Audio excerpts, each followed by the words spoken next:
নলবাৰী জিলাৰ এজন শতবৰ্ষ কৰকা লোকৰ বদান্যতা ৩ বিঘা ভূমি দান কৰি চৰ্চাত নলবাৰীৰ এইগৰাকী লোক শ্ৰীমন্ত শংকৰদেৱ সংঘক দান হিচাপে আগবঢ়ালে নিজৰ মাটি ভেটি বাসগৃহ। এই মহান ব্যক্তিগৰাকী হৈছে নলবাৰীৰ প্ৰফুল্ল চন্দ্ৰ কলিতা, যি সময়ত ভাই ককাই পুত্ৰ জীয়াৰীৰ মাজত মাটি ভেটিক লৈ বিভিন্ন বিবাদৰ সূত্ৰপাত হয়।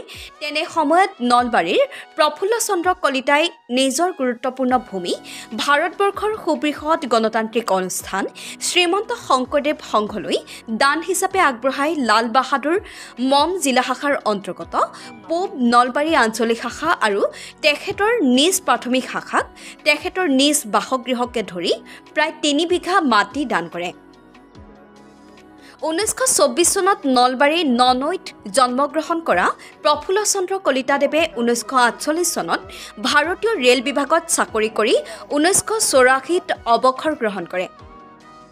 ইয়াৰ উপৰিও শ্ৰীমন্ত শংকৰদেৱ সংঘ নলবাৰী জিলাৰ কাৰ্যালয়ত সহায়ক হিচাপে প্ৰায় 16 বছৰ অতিবাহিত কৰে। কলিতাদেৱৰ নিজৰ ল'ৰা ছোৱালীৰ সন্মতিৰ ক্ৰমে তেখেতৰ বাসস্থানকে ধৰি সকলো মাটি দান কৰে। নলবাৰীৰ পৰা মনোজ ডেকা ৰিপৰ্ট, অসম কণ্ঠ।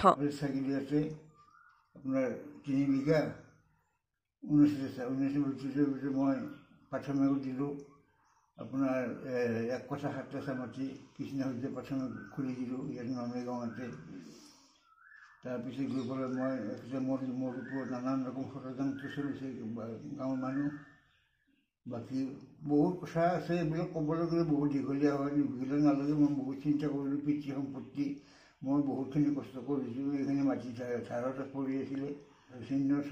কথাটো হ'ল কিবা এটা সংগীত বিদ্যালয় এখন নামঘৰ এটা যদি কৰি থওঁ ইয়াত হস্তাক্ষৰ নহয়। অনুষ্ঠানটোৰ মূল উদ্দেশ্য হ'ল আমাৰ আঞ্চলিক শাখাৰ আমাৰ চিৰনমস্য ব্যক্তি শ্ৰী প্ৰফুল্ল কলিতা বাপজনাই তেখেতৰ যি ভূমি গৃহ গোটেই সমস্তখিনি পূব নলবাৰী আঞ্চলিক শাখা আৰু কৃষ্ণ সূৰ্য প্ৰাথমিক শাখাক